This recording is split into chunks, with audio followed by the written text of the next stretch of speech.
Assalamualaikum warahmatullahi wabarakatuh. Waalaikumsalam warahmatullahi wabarakatuh.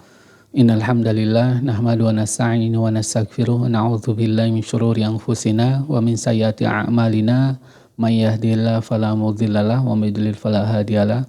Asyhadu an la ilaha illallah wahdahu la syarikalah wa asyhadu anna Muhammadan abduhu wa rasuluh. Allahumma shalli ala Muhammad wa ala alihi wa sahbihi wa man tabi'ahu bi ihsanin ila yaumiddin amma ba'd.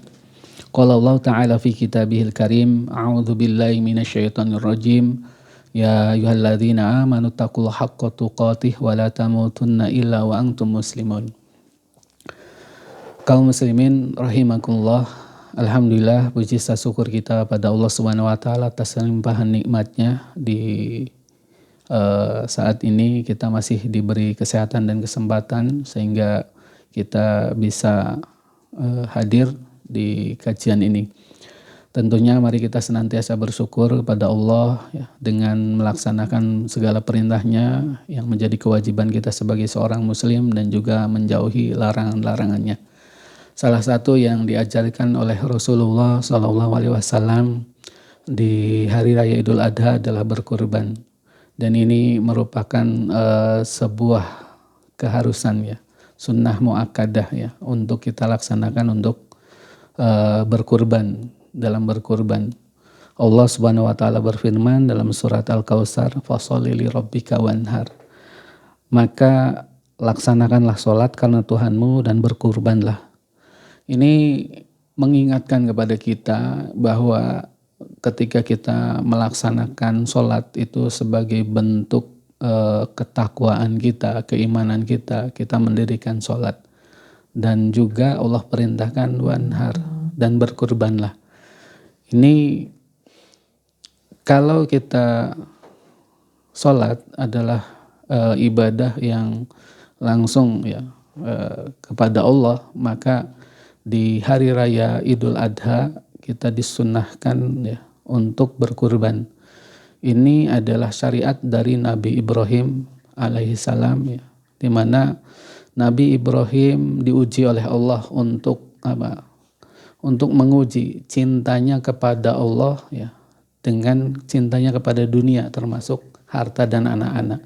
Maka Allah kemudian perintahkan untuk mengorbankan Nabi Ismail. Tetapi ternyata Nabi Ibrahim melaksanakannya dengan sami'na wa ata'na. Begitu pula putranya Nabi Ismail. Beliau sami'na wa ata'na atas perintah Allah. Jadi bentuk ketaatan yang luar biasa dari Nabi Ibrahim dan Nabi Ismail. Ini jadi pelajaran bagi kita bahwa kita kadang terlalu cinta terhadap dunia, cinta terhadap anak-anak kita, cinta terhadap harta kita ya, sehingga kita malah melalaikan kewajiban kita sebagai seorang muslim. Kadang kita lalai dengan sholatnya, kadang kita lalai untuk membayar zakat. Dan ini di Idul Adha ini kita diuji sebenarnya sejauh mana ya keimanan kita ya, kecintaan kita kepada Allah. Ketika Allah dan Rasulnya memerintahkan wanhar dan berkurbanlah, mampukah kita untuk melaksanakannya? Banyak orang yang kemudian tidak memperhatikan ini.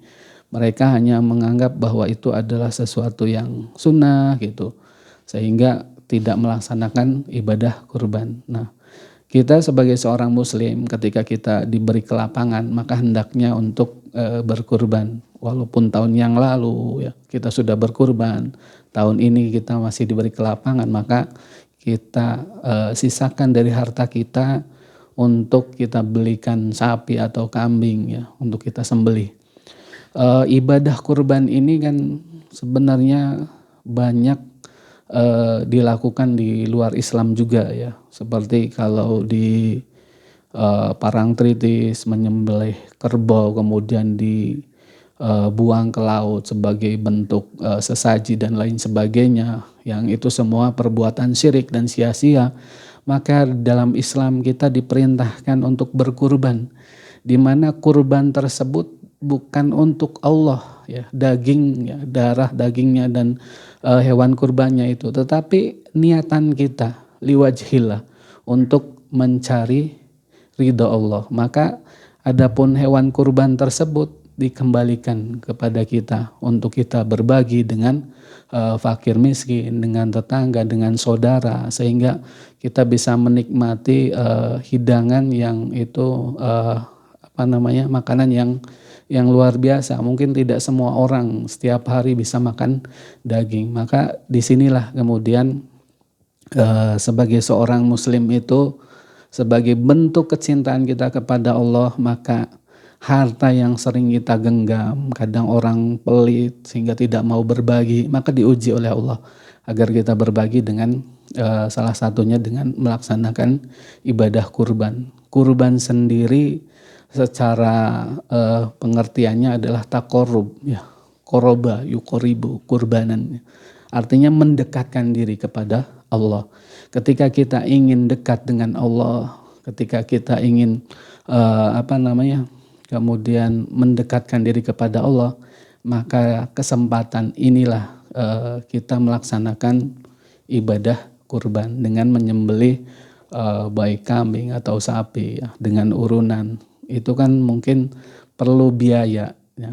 Kadang orang masih eman-eman untuk melaksanakan kurban karena beli sapi, urunan sapi 3,5 juta misalkan kambing. Nah, itu uang yang tidak sedikit. Tetapi ketika kita mengeluarkan untuk ibadah kurban, maka itu sebagai bentuk kecintaan kita kepada Allah. Tidak kemudian cinta terhadap harta kita, karena Allah lah yang memberi rezeki. Allah akan mengganti ya ketika kita melaksanakan ibadah kurban. Mungkin itu yang dapat saya sampaikan, kurang lebihnya mohon maaf. Assalamualaikum warahmatullahi wabarakatuh.